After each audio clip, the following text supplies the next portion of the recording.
L'accident de Fukushima a entraîné des rejets dès le 12 mars et ces rejets se sont poursuivis en plusieurs séquences dans les jours qui ont suivi. Et donc nous avons pu à l'IRSN reconstituer une estimation de ces rejets en analysant tout d'abord les paramètres techniques concernant les installations accidentées, également par la connaissance que nous avons des réacteurs nucléaires en général et en interprétant les mesures faites dans l'environnement, notamment à proximité du site.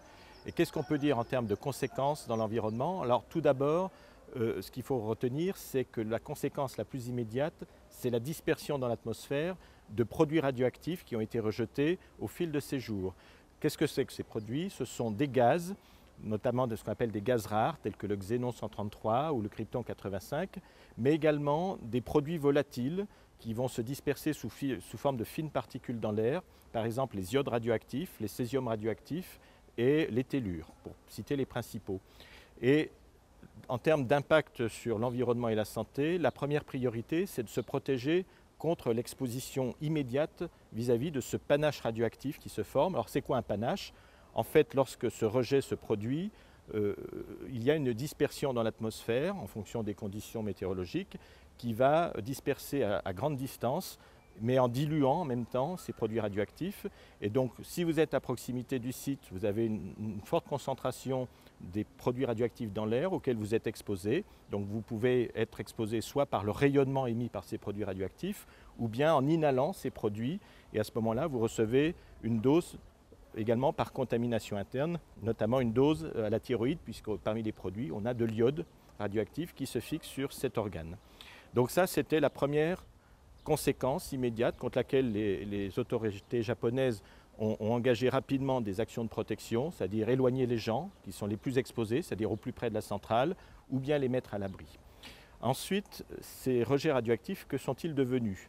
Alors, à proximité de la centrale et plus généralement sur une partie du territoire japonais où ce panache a circulé, il y a eu des retombées radioactives au niveau du sol, c'est-à-dire qu'une partie des produits radioactifs volatiles se déposent, alors soit sur les feuilles des végétaux, et là on a à ce moment-là une contamination de la chaîne alimentaire, soit des produits, des légumes à feuilles par exemple, salade, épinards, pour citer ces exemples-là, soit du bétail qui mange de l'herbe contaminée. C'est ce qu'on a observé depuis quelques jours au Japon. Et ça peut concerner des territoires beaucoup plus importants que ceux qui ont été exposés directement au rayonnement intense du panache radioactif. Si on va également du côté de la mer, puisque ce site est sur la côte, le panache radioactif, certains jours, s'est dirigé en direction de la mer. Alors ça, c'est plutôt favorable parce qu'il y a moins de personnes, personne ne vit en mer, donc les personnes ne sont pas exposées. Par contre, vous pouvez avoir des retombées sur la surface de la mer. Ce n'est pas une conséquence très importante parce que la mer va ensuite diluer ces retombées et donc ce n'est pas la source principale des fortes contaminations de la mer qu'on observe en ce moment. Et en fait, ce que l'on sait aujourd'hui, c'est que depuis quelques jours, la centrale nucléaire rejette directement en mer de l'eau contaminée. Et pourquoi donc? C'est d'une part de l'eau qui vient du ruissellement de toutes les quantités d'eau qui ont été jetées sur les réacteurs pour essayer de les refroidir. Et comme je l'ai dit à l'instant, il y a eu des retombées radioactives importantes du fait des rejets qui ont lieu depuis le 12 mars. Et ces rejets sont transportés par l'eau et par le ruissellement. Cette eau rejoint la mer et donc on a mesuré des contaminations importantes à quelques centaines de mètres de ce point de rejet. Donc on a une autre conséquence à gérer cette fois-ci, qui est une conséquence sur le milieu marin, alors qui est moins immédiate vis-à-vis de la santé de l'homme, puisque l'homme n'est pas directement exposé à ces rejets. En revanche, au moins localement, c'est-à-dire sur le littoral japonais à proximité de la centrale, on peut craindre que des poissons, des algues puissent être au moins contaminés pendant quelques temps. Ensuite, il y aura un phénomène de dispersion par les courants de ces produits radioactifs. Et la mer ayant, comme l'air d'ailleurs, cette propriété de dispersion importante, on ne s'attend pas sur le long terme à un impact important à l'échelle du Pacifique. Par contre, il est possible que localement, une partie de cette contamination rejetée se fixe dans les sédiments, par exemple, et que les animaux, certains animaux qui vivent dans la vase, ou bien les algues qui poussent sur ces sédiments, soient durablement contaminés. Et pour le savoir, il faudra faire des mesures.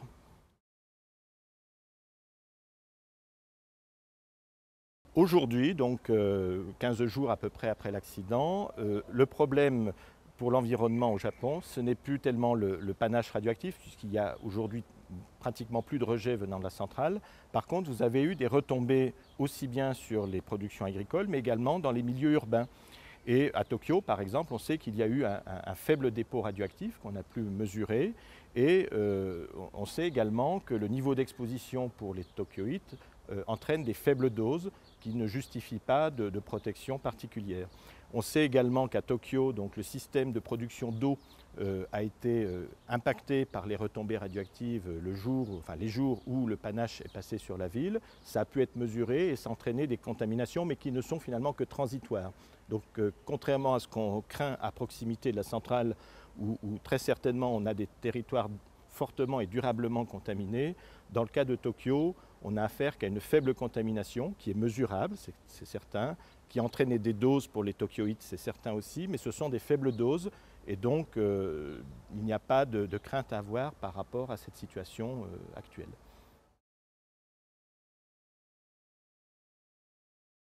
Lorsqu'on est exposé par de faibles doses, on considère que les risques pour la santé sont faibles et à vrai dire, scientifiquement, on n'est pas certain de leur existence. Les études sur les effets de la radioactivité sur la santé montrent effectivement une augmentation du risque de voir apparaître des cancers lorsqu'on est exposé à des doses relativement élevées.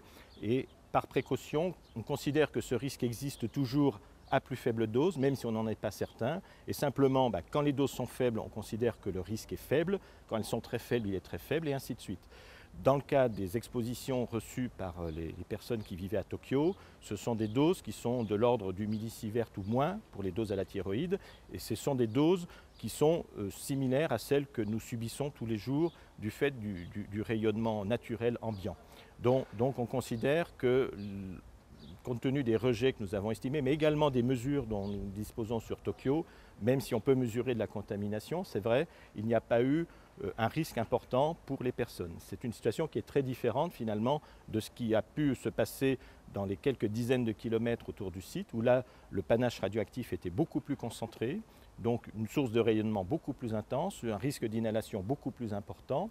Et de surcroît, aujourd'hui, il y a un dépôt radioactif qui s'est formé, alors qu'on ne sait pas encore aujourd'hui parfaitement localisé sur le territoire.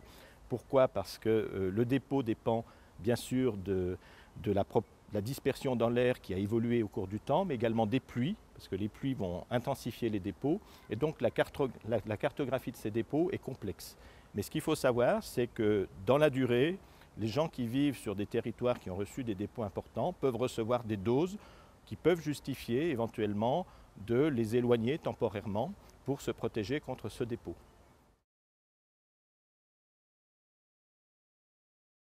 Que se passe-t-il si on se place à une plus grande échelle, à l'échelle de l'hémisphère nord par exemple? Donc c'est quelque chose que l'IRSN a étudié avec la collaboration de Météo France. Donc j'ai dit tout à l'heure qu'au niveau du Japon, donc les rejets se sont dispersés dans l'air pour former un panache, un peu comme un panache de fumée, dont la concentration diminue rapidement en s'éloignant du point de rejet. Et ensuite, ce panache va être repris par la circulation atmosphérique générale dans les grandes masses d'air. Donc il y a un effet de dispersion, de dilution et donc de réduction de la nocivité des produits radioactifs qui étaient présents au départ dans ce panache. Et donc on a pu, par la modélisation de Météo France, prévoir comment allaient se propager ces masses d'air à l'échelle du Pacifique, du continent nord-américain et par la suite de l'Europe, dont la France.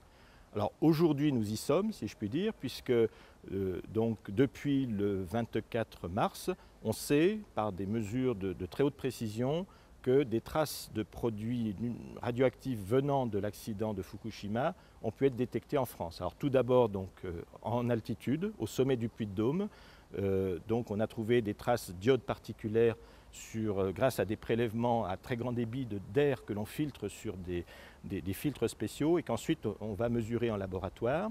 Par la suite, nous avons trouvé également des traces d'iode à plus basse altitude dans nos stations de prélèvement de Cherbourg, d'Orsay. Et puis aujourd'hui, on sait qu'un peu partout en France, on a trouvé de l'iode radioactif dans l'air, toujours en faible trace. Alors pour situer l'ordre de grandeur, on est de l'ordre du millibecquerel par mètre cube d'air.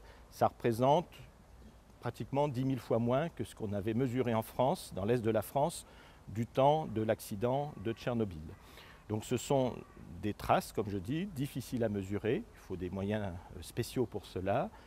Ça va durer plusieurs jours, donc ce n'est pas un nuage, en fait c'est une dispersion diffuse, non visible, à grande échelle. Toute l'Europe est à peu près impactée de la même façon, et ce sont des niveaux sans risque pour la santé, même si cela dure pendant plusieurs semaines, voire plusieurs mois. De plus, les produits radioactifs dont on parle ici, ils sont de deux sortes. Il y a des produits qui ont une période radioactive courte, par exemple l'iode 131, dont la radioactivité diminue de moitié tous les 8 jours. Ça veut dire quoi? Ça veut dire qu'au bout d'un mois, il y en a 16 fois moins, et au bout de 3 mois, il y en a 1000 fois moins qu'il n'y en avait au départ. Donc ça, c'est un produit qui ne sera pas persistant dans l'environnement. Vous avez d'autres produits comme les césiums radioactifs qui, eux, vont persister plusieurs années dans l'environnement. Par contre, ils vont être tellement dispersés dans l'air et puis ils vont finir par se déposer de manière diffuse sur le sol que progressivement, ils vont finir par disparaître. C'est ce qu'on a observé de par le monde après la période des essais nucléaires en atmosphère qui ont dispersé des matières radioactives. C'est ce qu'on a vu également après l'accident de Tchernobyl.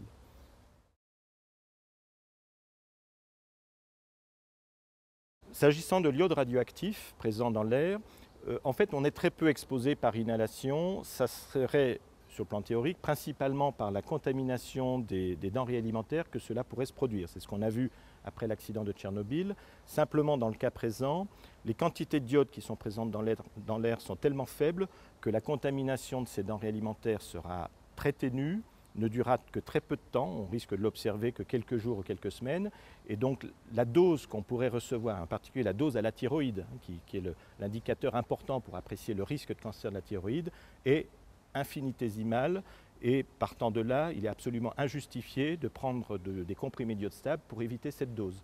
Il faut savoir que notre glande thyroïde, elle est de toute façon irradiée en permanence par d'autres éléments radioactifs, par le rayonnement ambiant, et donc là, ici la dose dont on parle ne représente qu'une infime partie de cette dose qu'on reçoit tous les jours, et donc il n'y a aucune raison de chercher à l'éviter.